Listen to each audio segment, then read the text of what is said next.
Hey, hello everybody, and welcome to Speaking of Schmoedown. It's a brand new sports talk show for the Schmoedown. We ain't gonna talk baseball, we ain't gonna talk football, we ain't talking none of that stuff, or soccer Unsubscribe. or anything. We're here to speak of some Schmoedown guys, and I'm Jay Wade, and with me is Dean. How are you, Dean? I'm doing great. I'm ready. It's evening time here. It's the perfect time to get my beer on, get my spectacular on. But first, let's get some talking. And speaking of Schmoedown on. Hell yes, man. Hell yes. And we have R2 Dan 2 in the house. How are you doing, sir? Well, Jay, after a long week of traveling around the city of Chicago, I'm ready for two things. One, talking about the Schmoedown and watching Spectacular with my girlfriend later today. So let's do the first thing so I can get to this stuff. Yes, for sure, for sure. We're not even going to waste time, guys. We're getting right into this. We do have the spectacular today, 6 great matches. And to run us through those real quick, what we're looking at today on the card, we got Dean. Dean, why don't you run us through what are we looking at in the spectacular 5? We are looking at the biggest Schmoedown card of all time.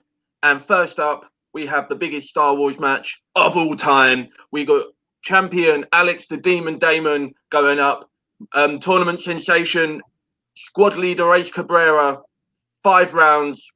Ace coming hot off that tournament. Alex, one of the most dominant champions we've ever seen. What are we thinking here, guys?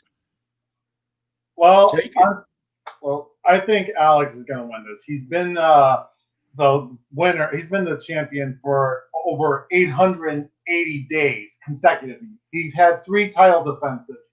And, yeah, Ace had a great run. But remember, in the tournament, he got lucky with Andrew Demolante.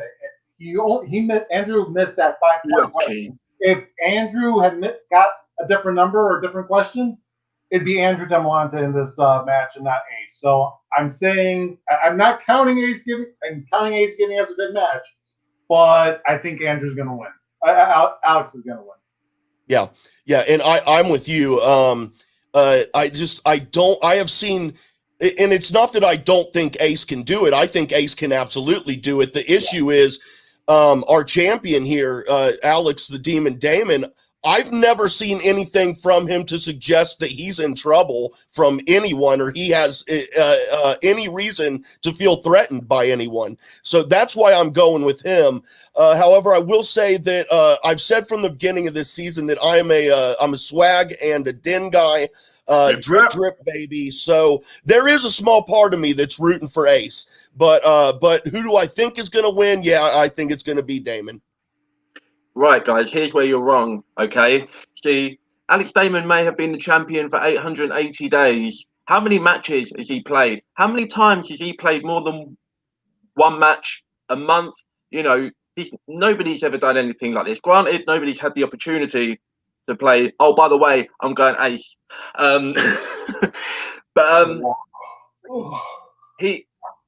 He's had, since the tournament, he's known this was coming. Alex has been a busy boy. He's been dealing with Mandalorian, Star Wars news coming left, right, and center. He's had a lot on his plate, and I know it's still Star Wars, but I've got to go with swag on this one, and I think Ace is taking it all the way for the upset. Upset City. Let's go. All right. Well, here's the thing. I mean, Alex has been training he for a very long time, and it benefits him having a Star Wars-based YouTube channel because he gets to research everything about Star Wars, not just the movies, but the stuff, the lore in the Star Wars canon. And that really benefits him to his advantage because these questions, you have to know the lore. I even talked to Ken Knapsack at Star Wars Celebration last year that you shouldn't have to rely on lore, but that's how it is in order for these matches have to stay competitive. Yeah. And that's not, I mean, and that's going to be a big match, obviously, a big tournament title match there. But yeah, what do we got next? Because I know Jericho's on this list. Is he the next match, Dean? He is the next match. Jericho representing Roxy Stryer on the Rockstars is going up against Brittany Young of the Dungeon. It's more than just your run-of-the-mill exhibition celebrity match. This is for points. Chris Jericho did pretty well against the Steam director Kevin Smith, who we'll get to later. But Brittany Young, I don't think she's anything to be trifled with, and I think the over competitiveness of Chris Jericho's mindset, especially after coming off a loss, could maybe get in his head a little bit. And we've seen from the promo, Brittany Young is calm, she's light-hearted, and I think that's going to give her the edge in this match. What do you guys think on that? I'm just going to very quickly, because I don't have anything else to say other than I think Chris Jericho is going to pull this one out. I was extremely impressed with his performance against Kevin Smith, and I know it really is silly to make that assumption that a wrestler isn't going to be very good at it. Well, to be honest, anything other than wrestling, that's a silly assumption to make, and he made a fool of me. And I'm a fan of Chris Jericho in the Schmoedown until he gives me reason not to be. Dan? All right, so I'm with Jay. I think Jericho is going to get this. Why? Because Roxy Strider needs these points, and we'll talk about more of this in my segment. But Roxy needs these points in order to upset the Finn Stock Exchange. And Chris Jericho came to play last time, and it went into overtime. So that gives me high hopes that Chris Jericho is going to take this. Not to mention, I had to remember who Brittany Young was. I mean, yeah, she played in the Glow Celebrity match, and with Jada Palermo. And I'm like, oh, yeah, that's right. She didn't really stand out to me. So I'm hoping maybe I'll remember her this time around. But again, I'm going with Chris with this one. My one caveat on the Chris Jericho match, while he played, I think, better than most of us were expecting, he did run the Kevin Smith category, and you've got to assume that he was playing against Kevin Smith. That was probably one of the main categories he studied for. So I'd like to see what he does in some other categories if and when they presumably come up on the wheel. So, could go either way. Next match, we've got the team's title match. Halfway through Spectacular, guys, and we're getting a team's title match. How crazy is that, right?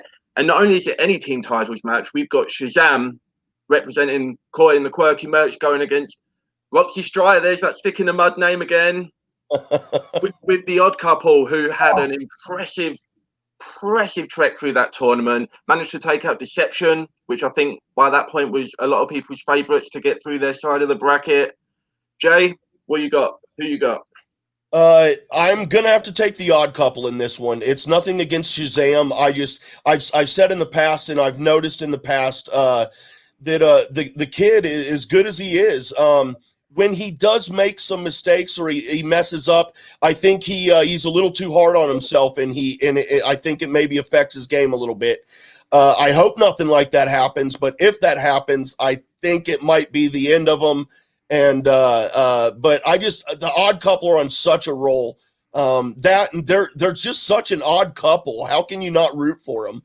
Yeah, arguably one of the most fitting team names I think ever in the Schmoedown. Dan, who you got? I used to work on Trivia SD, and I always have my heart goes out to William Bibiani, but I have to say the Odd Couple because they've been playing very strongly, and Bevs and the Kid are strong, but I think Mark and Draco and Jeff Snyder have played a really great season. So I gotta I'm with you guys. I gotta go with the Odd Couple. Yeah, I'm sorry, guys. I'm going to have to completely agree because I think Odd Couple are also taking this. I think what Jay, you said about the kid gets in his head. We've seen he gets very anxious, very worked up during these digital matches. And I think you can't have that mindset opposite Jeff Snyder. Jeff Snyder is not going to have to go very far to get inside his head. We've seen Andrejko and Bibiani a relatively even match. We're kind of coming full circle. They played their first match together. And Bibiani won that match, I believe. And, Bibiani is widely renowned as the beast and the most knowledgeable person in this game for a reason. He knows everything about movies you've never even heard of. So I think that's the first one we're all on the same page with Shazam.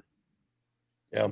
Next up, another title match, guys. Another one. We've got the Inner Geekdom title. We've got Chandru, Drip, showing my colours, representing challenging the delinquent today, hoping that sends some good energy. You know I'm supposed to be unbiased on a show like this, but I do not care.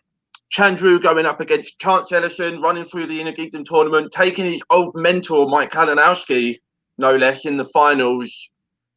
Who you guys got on this? Well, you probably guys are going to hate me, but I'm going with Chance.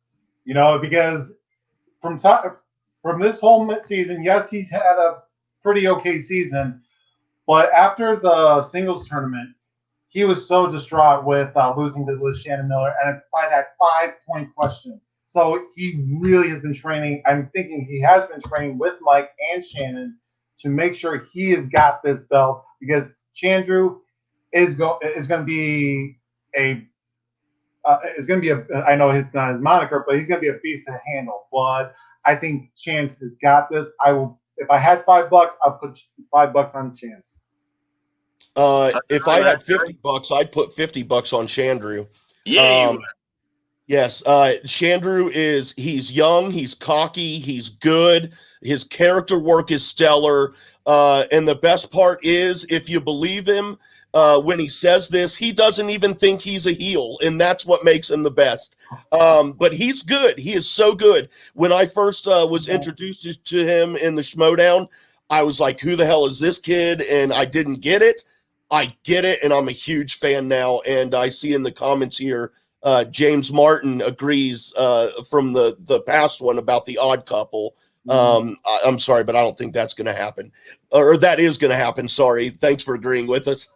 That's what we need to be able, guys. Stay on target. Chandru's the one we disagree on. Chandru's the one we disagree on. But yeah, he's going to take it, man. I'm sorry, but he's disagree with me, guys, because Chandru is taking this.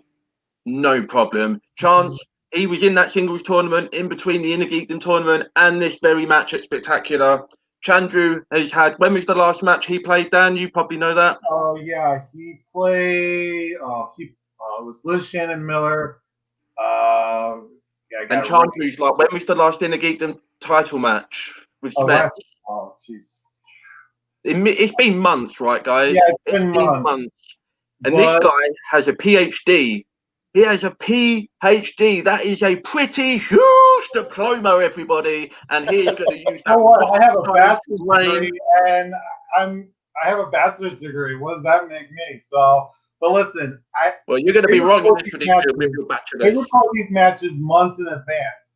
So if you think about it, they've had a lot longer time than we've seen it to study for this match. So I think that's the reason why that Chance is going to get, because he's been doing nothing but studying, so that way he comes ready for Chandru. And if you're Shannon, you don't need to win this belt. You just need to stop Winston from gaining more points. And I think that's what Shannon's going to be playing at. As we're going to find out. Speaking of getting more points, we have Kevin Goodenough Smith, again representing Roxy Stryer, trying to mess up the faction standings for everyone else, going up against Brett the Sniper Sheridan. Kevin's with Coy. That's what I meant to say. Sorry, Roxy's name is like 8 times on my list here. I know, it's on there a lot, man. Kevin with Coy. Sorry, guys. I'm new. However, doesn't matter who the faction is.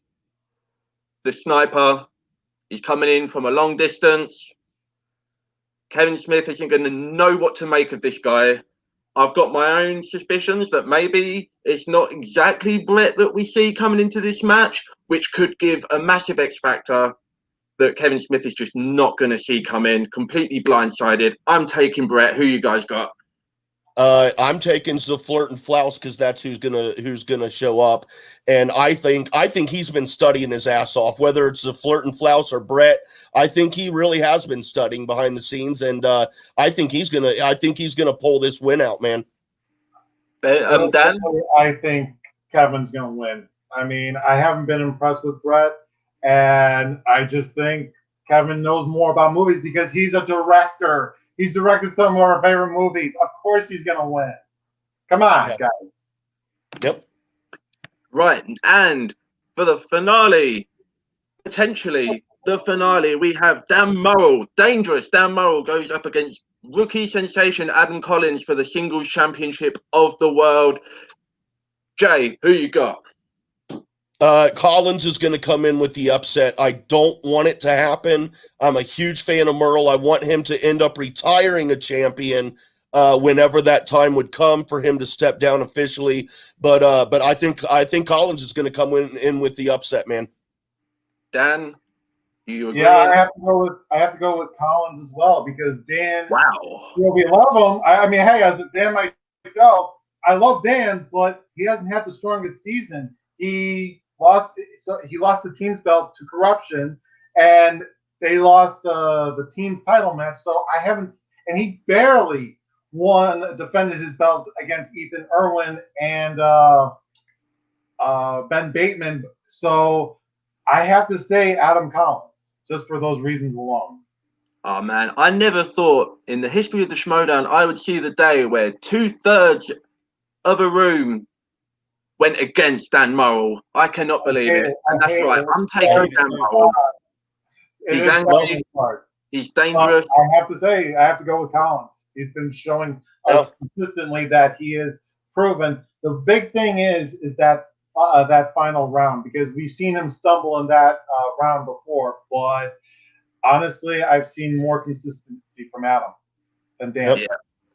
Adam hasn't missed as much this year, but I think what he's missed speaks to more than necessarily how much he's missed. That intern question, I think that showed a bigger crack than you would think so. And I think there's no way if Dan would have missed that question. And he's dangerous. He's the shark. He's going to eat that boy up. Yep. And speaking of eating stuff up, this is something I'm going to eat up each and every week. We're going to have a segment here where Dan's going to run us through the rankings because I'm not big on, I don't understand the numbers and stuff. So this is going to be awesome for me too. Dan, take it over and tell us what we're looking at here today with the rankings and what's going to happen. Okay, so as a result of the team's tournament finals, the Odd Couple is going into Spectacular, and that pushed the Rock Stars to fourth place, overtaking the Quirky Mercs. Now, Jay, if you can bring up the first image, this is where we stand right now. The top number for each faction represents the most points that a faction can earn during Spectacular. But let's look at the Rock Stars. Let's look at the first match. It's the second slide. This is what's going to happen if Alex Damon wins the Star Wars match. You can see the Rock Stars have gone up to 45 points, and the Swag dropped down to 61 points. This basically secures Corruption in their number one spot. But let's go a little bit further. Let's bring up the third slide. If the Rock Stars continue to dominate in the first three matches, they'll be at 53 points. Those will gain them to third place position. But the Finstock Exchange are not done, and they can actually take third place back if they win the singles title match. But if Adam Collins wins the singles belt, this will secure the Rock Stars in third place. So I basically said this last week. Shannon and Roxy need each other in order to win their rankings.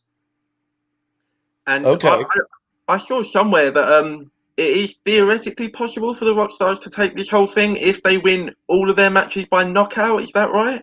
No. The highest that they can get to is second place. But I don't think that there's going to be. There is a possibility that they might take it to second place, but that's if Swag loses all their matches and that's it. I mean, if Swag loses all their matches and Rockstars get all the TKO points, then yeah, they could get up to second place. But I don't see that happening. Everyone's just playing too well to get to that point. And Roxy's got to be fully aware of that, right? And she's got, sorry, Jay, but you've got to assume that Roxy, her main goal right now, has got to be bragging rights over Gucci at this point. Yeah. And that could easily happen. She definitely wants to show someone up. It's got to be Tom. She wants to beat Tom as much as possible. I know that she wants to beat Shannon and Winston, but she really her longest rival is Tom. So if He's she three-time manager of the year. He's the one to beat. Yeah. So if she can knock out Tom, that'll be a win for her. Sorry, Jay, what was you getting at? Now, in baseball, there's those situations where, you get to the playoffs and you have the wild card games, or not even just that, but you have situations where if this team beats this team, then they upset this team who's trying to win further in the series. Is there a really huge upset situation that could potentially happen here where if they win, or if something goes a certain way, then they may not win the whole big thing, but they could upset someone else? Really, the only one that could happen is the Rockstars, as I just said. Right. But if Swag wins all their matches with both TKOs and Corruption loses all their matches, then Swag could win first place. But if they win just all their matches and get one TKO and Corruption loses all their matches, then they will tie, and there will be a tie-breaking match, I think, at the end of this event. I'm not sure about that, but the mythical 7th match that we may or may not get. I cannot wait, guys, and especially the parameters of that match that they set up, the way that they were going to have the managers pick out a player from their faction and put them on the spot. They're basically going to send one into battle from each faction, and winner takes all, basically. We've all got to root for that outcome, right? No matter which faction you want, we want more matches. We want more points on the table. We want more conflict. That's what we like here at the Schmoedown. Oh, I want the absolute max amount of drama we can get. You know what I'm saying? Mm-hmm. So, hell yeah. Anything else to cap that off with, Dan, before we move on? Really? That's basically it. As for the rest of the season. Cool. But we're obviously next time we have to decide who's going to be picked in the draft and which manager is going to sign on which competitors for next season. So I think that's something that we should go on later. But for right now, that is it for the standings right now. Awesome. And on that is Dan running us through the rankings. Thank you very much, sir. Now, as advertised, a special segment here. Where a fella's going to join me now from Schmoes of the North. You know him as the Frenchie. Where are we at here? Get in here, buddy. Yeah, there we go. You got to warn me before I have to mute myself, Jay Wade. Oh, I'm sorry about that. Well, hey, man, it could have been a lot worse. You could have been on a work Zoom meeting and something under the table going on. But that's not that. This is not that show. But yes, Frenchie's Corner here. How are you doing, Louis the Frenchie Monette? Yeah, you got it, bro. It's Monette. Yeah, I'm doing good. First of all, bonjour tout le monde, and thank you very much for having me on. Look, this is, my face is very big right now. All right, this is better. That was a test. Yeah, so basically, my segment is me and Jay Wade arguing. We don't always seem to see eye to eye and certain subjects, and I fucking love it. So my first question to you, my man, is Odd Couple versus the Patriots. Who would win in, let's say, a freaky alternate reality match? In my mind, it's obviously the Patriots. There's no doubt whatsoever. The records are comparable. Odd Couple has played 2 more matches so far than Patriots did together. But the records there, Patriots are 9-2 record, and the Odd Couple right now standing at 9-4. So I kind of look at this like, well, hey, the Patriots did it without Roxy, who's supposed to be so great and wonderful with her sexy numbers and all that. But she managed the Odd Couple and has managed them for 2 more matches than the Patriots played, and they had 2 opportunities to have more wins than the Patriots did, and they didn't do it. All right, I get it. It's completely understandable. They're one of the greatest teams in a sense. My question, though, is not who's the greatest team between Odd Couple and the Patriots. My question is, on any given Sunday, who would win? Obviously, personally, Patriots are definitely Mount Schmoedown type of a team. But because we're living in a day and age of studying and these strategies and challenges that weren't that much before present in the past when the Patriots were doing their run, and they were always recycling the same teams. Now we got a plenty to do. It evolved. I think the Patriots of the past would have a hard time going against the odd couple of the now, because the odd couple works well together. They have a manager that works well, but they understand the game much better than I'd say a JTE or a Jeff Snyder would have in today's day and age. So I'm going odd couple. I'm not arguing who's the best. I'm arguing who would win in today's day and age. I'd still got to go Patriots, even though I laid it out there technically why they would win. If you want to throw out the numbers, which whatever, dude. If you want to throw out the numbers, which are facts, and you just want to go with gut feelings, I've got a pretty big gut, and my big gut feeling is telling me that the Patriots would come out and just absolutely stomp all over the odd couple. I mean, dude. I just looked at a picture the other night of JTE and Snyder together, and then a picture of Andrejko and Snyder together. Snyder looks like he's an old decrepit man. I mean, no offense to Snyder, dude, but I mean, dude, you got the gray hair, dude. You're older. You've aged a little bit, and I'm sorry, but JTE. He was the invisible anchor of that team. It did always seem like Snyder was the one who was running the show and racking up the point. No, JT is the unsung hero, and that's dude. Snyder's grown old, and he does not have JTE. I'm sorry. Okay, he has grown old, but with age comes wisdom, my friend. Okay, look. JT is good, but he is somewhat of a player of the past in a sense.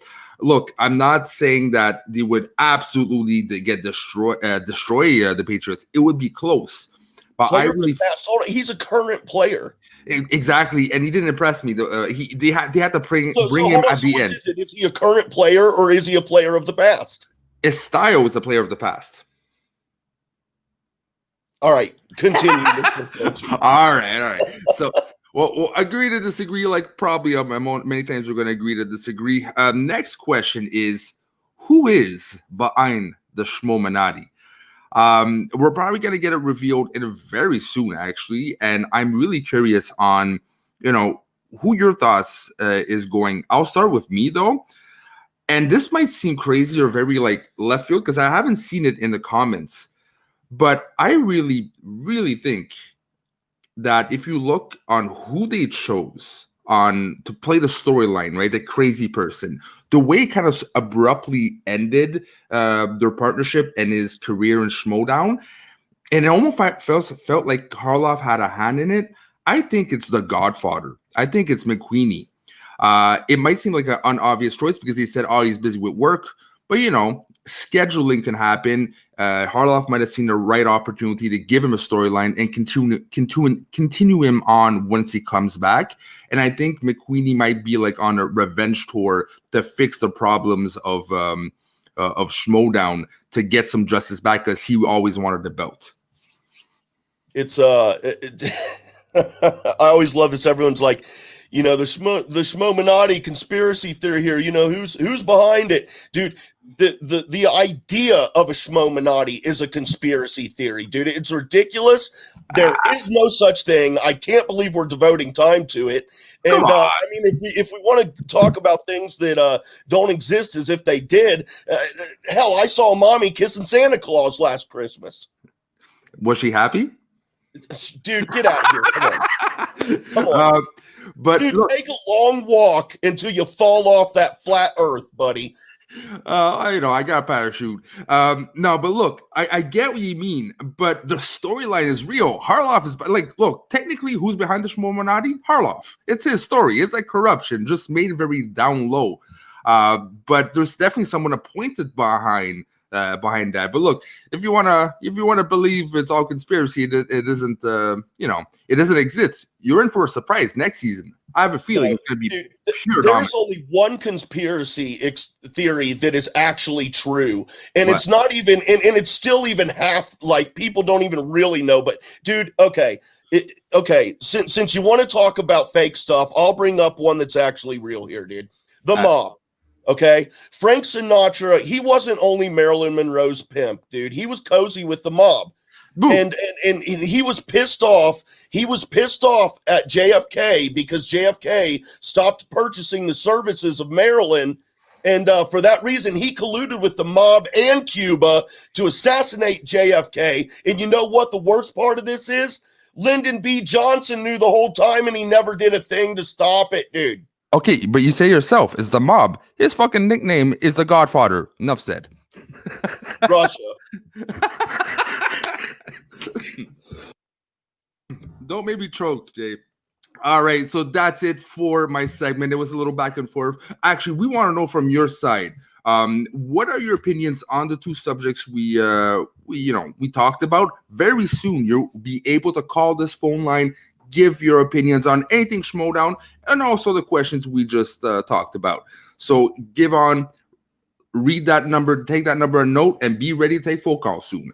All right, again, thank you very much, Mr. J. Wade, for having me on. It's been an honor. You are very welcome, sir. Thank you very much, Frenchie. All right. Bonsoir. And we will bring in our other guys here. Oh, I'm sorry. I did my producer's job. Sorry about that, buddy. I get all fancy with the producer on here and I do his job. Yeah, real quick, Jay, I did find something that if the dungeon managed to get a TKO in the Chris Jericho Brittany Young match, they will upset the usual suspects. I forgot about that. So, but like I said, I don't think that there's going to be a TKO or an upset because they're playing too good at that point. But that's all I just wanted to quickly say. Hell yeah. We'll get you guys' quick opinion on the Schmoeminati. And while we're doing that, if any of y'all listening right now, we got 3 or 4 people listening. If you want to get on your phone and call in and give us your thought on the Schmoeminati or anything that Frenchie and I just talked about in Frenchie's Corner, you can do that real quick. And we've got Abby Friel coming up here in just a few minutes. Hi, Abby. I see her back there in the back hanging out. So stay tuned for that, and you can ask her a question too if you'd like. But yeah, real quick, what are you guys' thoughts on the Schmoeminati? I told you what I think pretty much. Some of that was real, my real thoughts. Some of it wasn't, but you know. I'll let you, Dean, go first. Okay, I'll take this. I'm hearing this Drew McWeeny thing pop in the conversation from time to time, and I buy it. I could see that happening. I mean, the only issue I have is, why would he be out to sabotage Andrew Guy? Unless Drew McWeeny is, in fact, going to be a surprise manager next year, taking over the Droogs faction, and then he could manage Andrew Guy in a team on his way to a belt, which would be pretty awesome.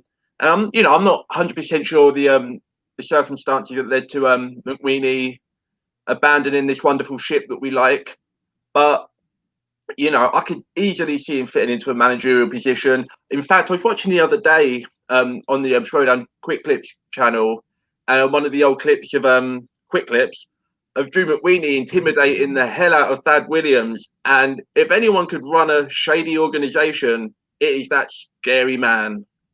So I see it. The other one I keep seeing in the conversation is Mark Ellis. There's no chance Mark Ellis is running a Schmoeminati. Absolutely no chance. What a twist that would be, though. Yeah, but, I hate to burst that little bubble, guys, but I know that Mark Ellis has said kind of like behind the scenes that he likes to stay out of the storyline elements of the Schmoedown because he's the one making all those brutal calls when it comes to challenges, and it's good to have somebody who's impartial to everything. So I don't see that happening. Dan, you got thoughts? Yeah, because back before Trivia Steve was up, I was investigating the Schmoeminati. I actually discovered what was going to happen at Spectacular. That's how I got on Trivia Steve. Oh, no way. I exposed the whole thing with who was behind Mike Kalinowski. And let me tell you, it was Christian Harloff. So let me tell you, maybe it's Drew McWeeny. There's 12 of them at a round table. One of them Harloff. one of his Ellis. He's just hands off, but he's involved in some ways. And let me tell you, maybe Drew McMeety, maybe there's other factors. Maybe it's the Golden Mike herself. Maybe it's also Clark Wolf. I don't know because they shut it down before I could finish my investigation, and Andrew Guy has taken over it. So I don't know anymore, unfortunately.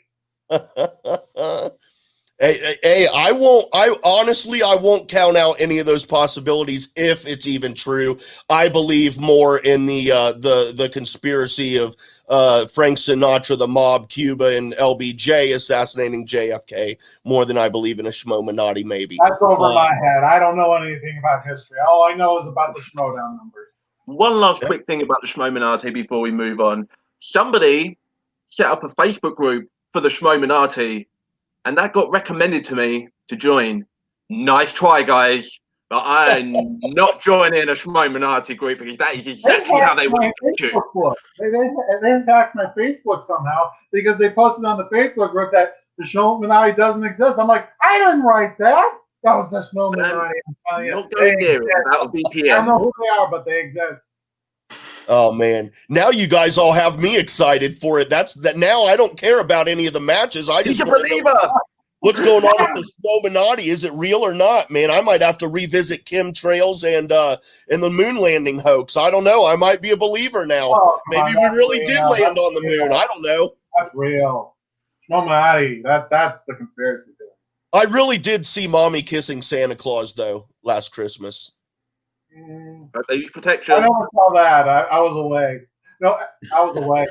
So my mom doesn't live with me anymore. I moved. Oh my gosh! She can do all the kissing she wants now. She got you out of there. Yep. Yeah. And now, guys, it is the time that you've all been waiting for. I've been waiting for it. We are going to bring in Abby Friel now, everybody. Abby, how are you doing? Welcome to Speaking of Schmoedown. I am good. I'm excited to be here. Thank you for having me. Yes.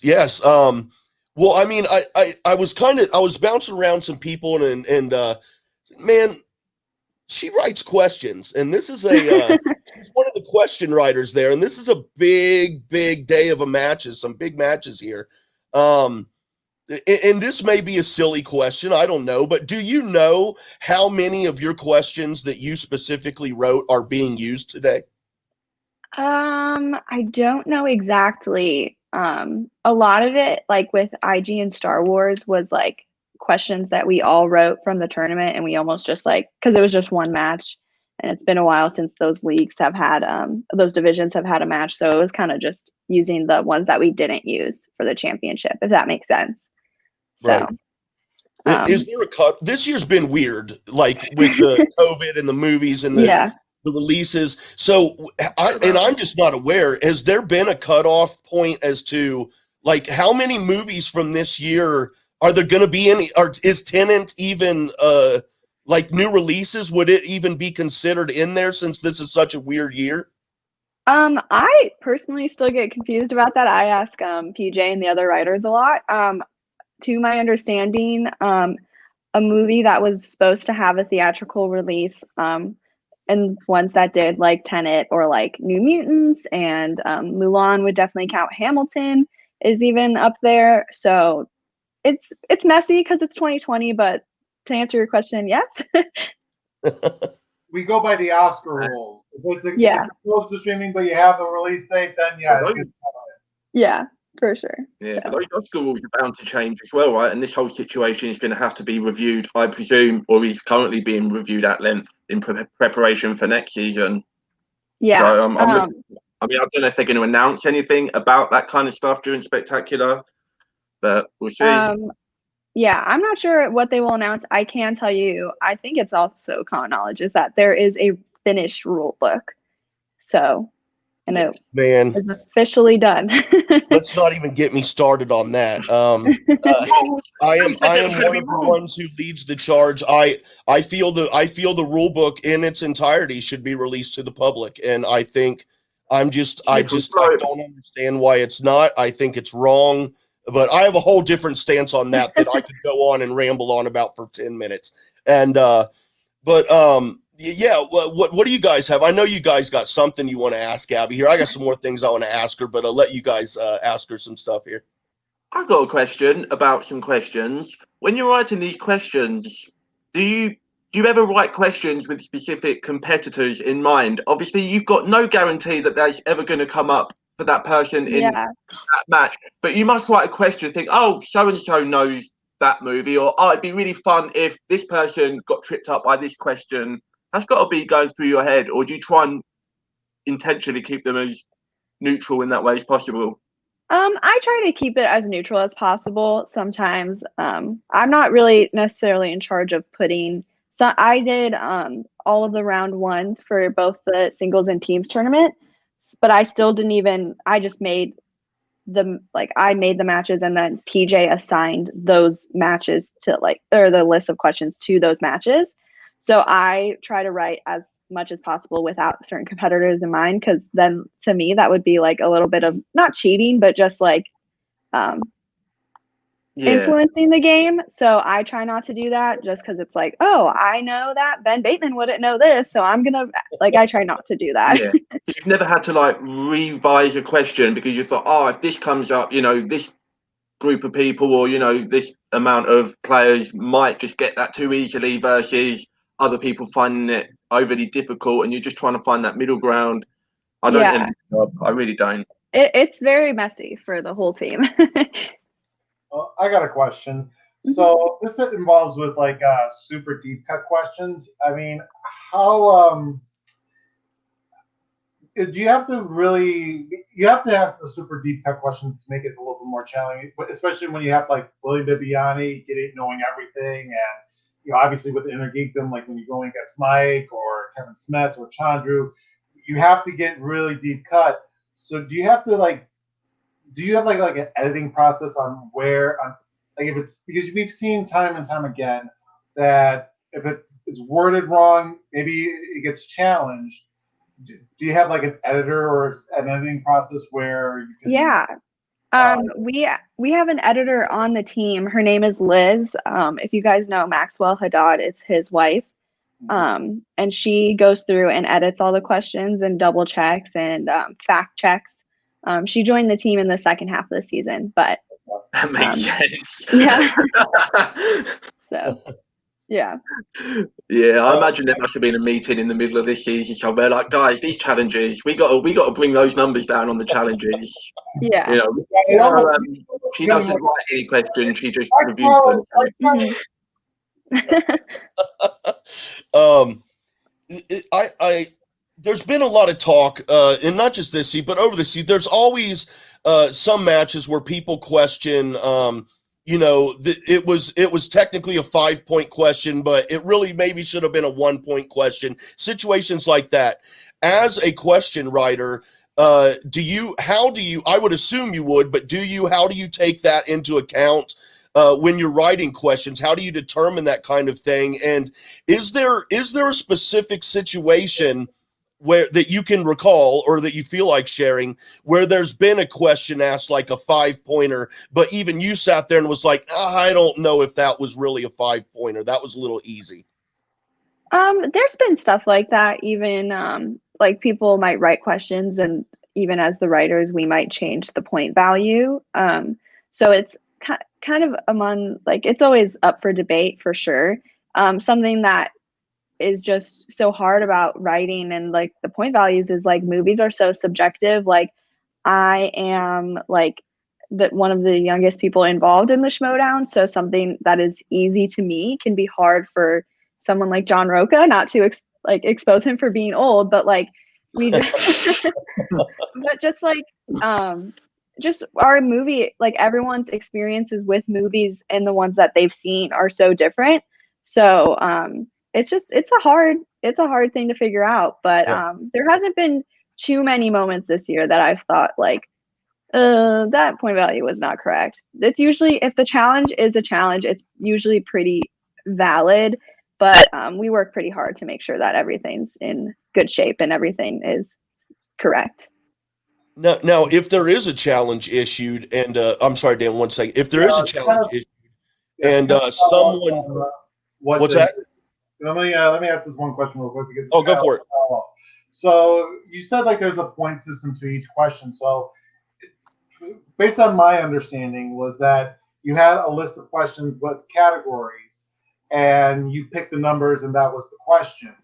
But what you're describing is that you pick a category from you have the list of numbers of categories, and that so like let's say there's a category of 2-point questions, a category of 3-point questions, and a category of 5-point questions, and that number corresponds to the Yeah. That's how it is. Everything was organized by round, and then specifically with like round 3 and 5, like 5 for a championship match. It is organized by 2, 3s, and 5s. Okay. So. All right. Because I always got confused with that. Well, it's random. I mean, you choose a number, and they probably that's how I always interpret it. But now that you explained that to me, now I'm like, okay, that's a little bit more understanding. Yeah. Okay. You guys quiz each other, the writers, a lot. Sorry, Jay. You guys quiz each other a lot. You write your own questions, bring them to each other, and then use each other to kind of gauge how hard they are. Like, the only time we've really done that goes was kind of with Star Wars. It was because Star Wars is so intense, and the players are all so intense about it. Not even intense is the right word. They almost know it better than us. There was a lot of double checking with Star Wars, and a lot of going over those matches the night before the Twitch tournament matches. Yes. You bring in anyone extra for the Star Wars matches, particular to edit those or to take another look at those? Or you still just keep that in the team that you have? I think a couple people sent PJ questions, but for the most part, it was the team. Good stuff. Good stuff. Something I'm wondering about. Can you take us through the behind the scenes process of what happens when a challenge is issued and it is ruled that for whatever reason the question was not really the best as far as worded or something like that? Like someone challenges a question, it's overruled. What kind of reformation process is there behind the scenes? Like who gets in trouble and how do they get in trouble for that? How bad? No one gets in trouble. That's kind of the nice thing is like because I've had questions that I've written that have been challenged, and there's never like a moment where it's like, well, Abby wrote it, so frick that. But PJ is always on the calls with the virtual matches. He's on the StreamYard, and then when a challenge happens, he's there, and he's the one that either checks it during that and debates with the people challenging and the judges for sure. Do you have? We've seen on camera. Sorry, Jay. Oh, just real quick. Can I go on? Hold on. Shut up, Dean. Calm down. No, I just one quick follow up there. Now, do you? Sometimes it gets heated, or it seems like it's heated. The challenges and not agreeing with the way they go and questions and stuff like that. Like and I don't want anything specific or name dropping or calling, but has there ever been a situation that you're aware of where like there was some huge drama over a question that was asked and like just somebody was really legit pissed off? Lucas Black. Hello. Hey, let's get ready to talk Schmoedown podcast. Hello, guys. Hi, guys. Thanks for dropping by. The answer is yes, that has happened. Wow. I think we all know what we're thinking. Oh man, what were you going to say though, Dean? I didn't really mean shut up. You know what I mean. No, it's okay. I will, and that'll be really good radio. I was just wondering, off the top of your head, would you have like the top most frustrating challenge of one of your questions where you sat there and thought, really? Is there one where you really strongly disagreed with, and maybe you had to concede on it, maybe you didn't? You don't have to tell. No, I can say the first one that I ever had happen to one of my questions was I don't even remember if he challenged it, but it was in the last studio live event. It was what was it was Andrew Guy and Drew McWeeny. That team versus who they played Corruption, I believe, right? I can check it right now. Yeah, I think it was their team, but it was Andrew Guy got Coen Brothers as his round 2.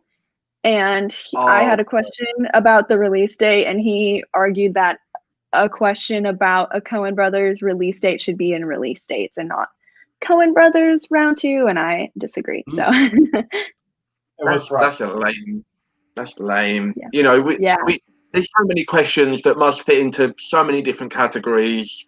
And you can't, as soon as you've got to put the kibosh on, okay, well, that's the Coen Brothers, not a release date or vice versa. Then all of a sudden now you've got to go through every director category and take out the release date questions, which is just, I would imagine, a stupid amount of work. Yeah, so. Nobody wants to do that. Work? They don't want to do that. It's a Schmoedown, not to work. We got a few minutes here left because hell, guys, Spectacular 5 starts in like fucking 8 minutes. Yes, but what I really wanted to have you do is if you could just tell us a little bit. Well, I'm not going to say us. I'll say me because I'm older. I'm not very hip on all the technology and stuff like that.